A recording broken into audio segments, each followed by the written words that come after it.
Bueno, muy bien, tercer año. Ya conocimos rápidamente la historia y la evolución de la comunicación.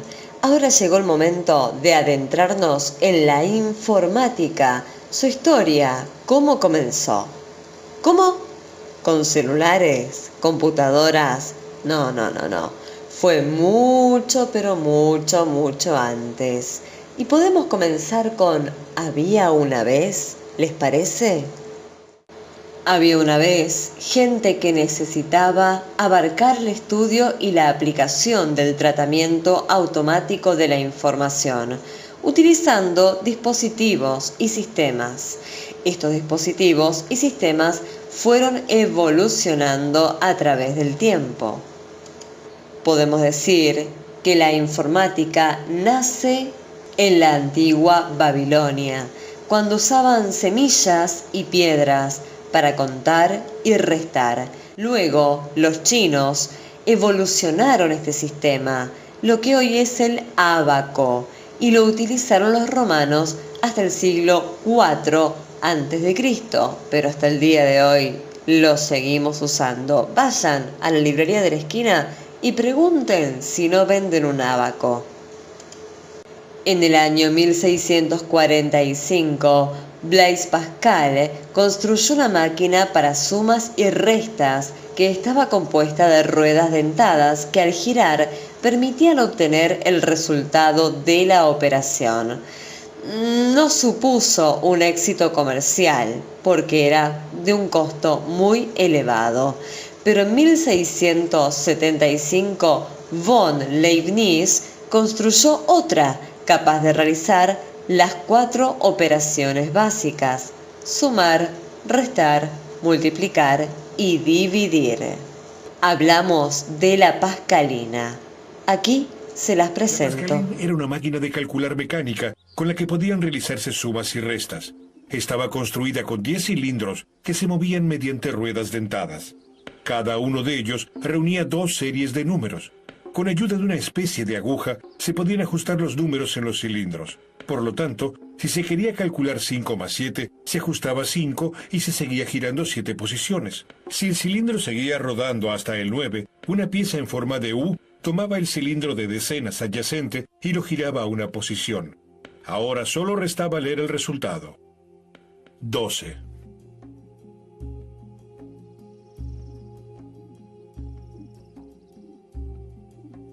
Durante 10 años, Pascal trabaja en el perfeccionamiento de su invención. También intenta vender la máquina, pero ninguno de los 50 ejemplares producidos funciona de manera confiable. A finales de la Guerra de los 30 años, no era posible fabricar ruedas dentadas con la precisión requerida. Esto hacía que los componentes de esta compleja máquina se trabaran constantemente, lo que obligaba a menudo a desarmarla completamente para repararla. El comienzo del fin del éxito comercial para Pascal. En una oportunidad presentó su máquina ante Cristina, la reina de Suecia, pero no tuvo éxito. Sin embargo, la máquina resultó ser un modelo de muchos de los futuros aparatos de cálculo mecánicos. En 1837, Charles Babbage es el primer precedente de los ordenadores que apareció cuando este magnífico científico inició esquemas de una máquina controlada por relojes para evaluar polinomios. Sin embargo, no llegó a construirse estando vivo, ya que no contó con el respaldo y el reconocimiento económico del gobierno, lo que sí se consiguió 100 años después de su fallecimiento. Las tarjetas perforadoras le proveían las entradas. Un mecanismo llamado el molino hacía los cálculos y el almacén guardaba los nombres como memoria. Lo llamó el motor analítico.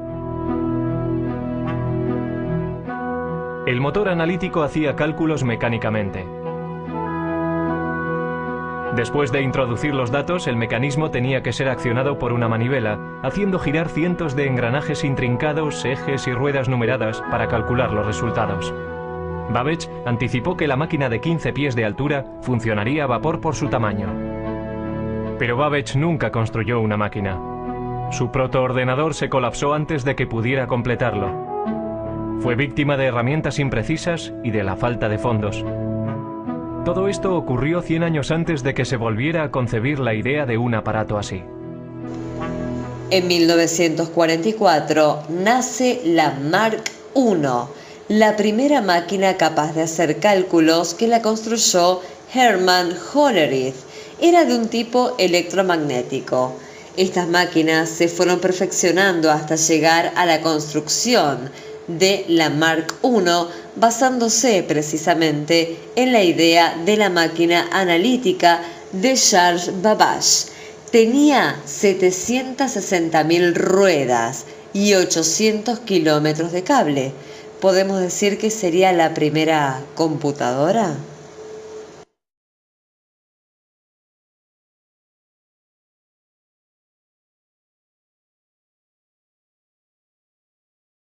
Luego de esta, comenzamos con la primera generación formal de las computadoras, desde el año 1946 hasta el año 1955. En este periodo, los ordenadores eran construidos a base de válvulas de vacío y relés electromagnéticos. El procesador era secuencial y se usaban tarjetas perforadas que introducían los datos. Al comienzo de esta época, se construyó el ENIAC, que utilizaba alrededor de 19.000 válvulas de vacío y 1.500 relés. Ocupaba una gran habitación y solo trabajaban con 20 números de 10 dígitos. Lo pasamos al castellano. Era una computadora gigante y para poder activarla se utilizaban tarjetas con diferentes códigos que la iban de cierta manera programando y de esta forma recibían los resultados necesarios. Fue presentada en público el 15 de febrero de 1946. La ENIAC fue construida en la Universidad de Pensilvania por John Preston Eckert y John William Macaulay. Ocupaba una superficie de 167 metros cuadrados y operaba un total de 17.468 válvulas electrónicas o tubos de vacío, que a su vez permitía realizar cerca de 5.000 sumas y 300 multiplicaciones por segundo. Físicamente, la ENIAC tenía 17.468 tubos de vacío, 7.200 diodos de cristal, 1.500 relés, 70.000 resistencias, 10.000 condensadores y 5 millones de soldaduras. Pesaba 27 toneladas, medía 2.4 metros de alto, 90 centímetros de ancho y 30 metros de largo. Utilizaba 1.500 conmutadores electromagnéticos y relés. Requería la operación manual de unos 6.000 interruptores y su programa o software, cuando requería modificaciones, demoraba semanas de instalación manual. La ENIAC llevaba la temperatura del local a 50 grados centígrados. Para efectuar las diferentes operaciones, era preciso cambiar, conectar y reconectar los cables como se hacía en esa época, en las centrales telefónicas. De allí el concepto. Este trabajo podía demorar varios días dependiendo del cálculo a realizar.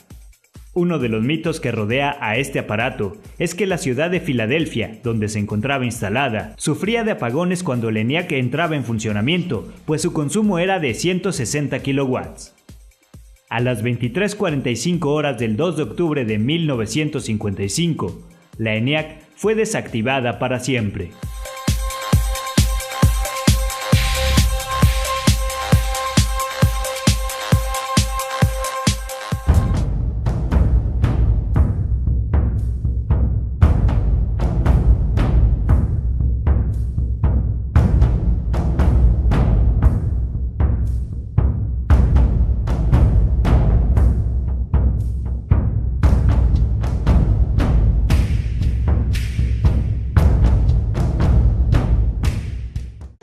En la segunda generación, 1955 a 1964, aparece el transistor que sustituye las válvulas de vacío.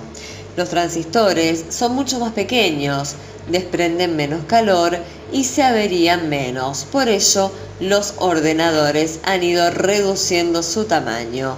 En este periodo se construyó el UNIVAC 1100.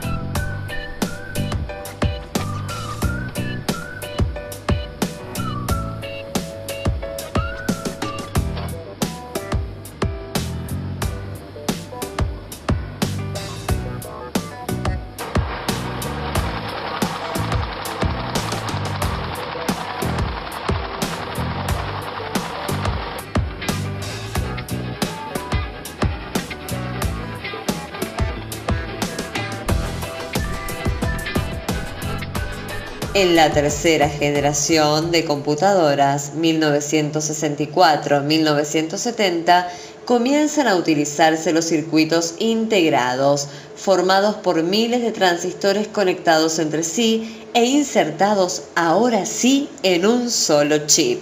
Los ordenadores, que ya permiten ejecutar varios programas a la vez, reducen aún más su tamaño y aumenta la velocidad de cálculos.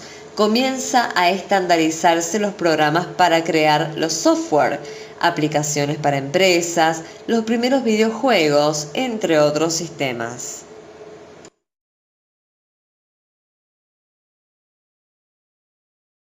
En la cuarta generación, desde el año 1971 al año 1981, se reemplazan las memorias con núcleos magnéticos por las de chip de silicio.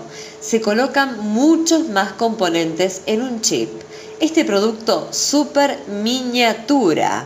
En 1971, Texas Instruments inicia la fabricación de microprocesadores y lanza la primera calculadora de bolsillo. El tamaño reducido del microprocesador de chips hizo posible la creación de computadoras personales, que dará lugar a la quinta generación de ordenadores.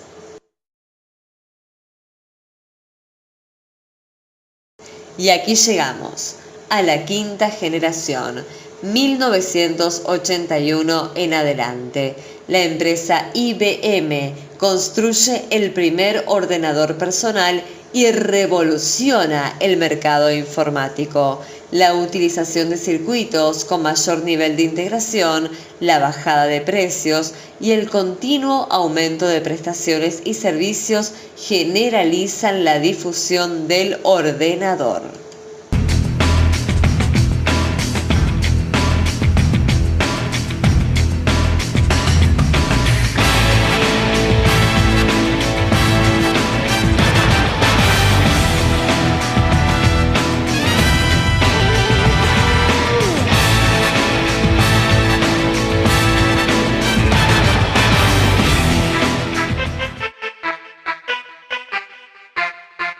El desarrollo científico en campos como la medicina, la biología, entre otros, han estado ligados durante el último cuarto de siglo a los avances de la informática y de las tecnologías de la información y la comunicación. Tal es así que han surgido nuevas disciplinas como la biotecnología o la bioinformática.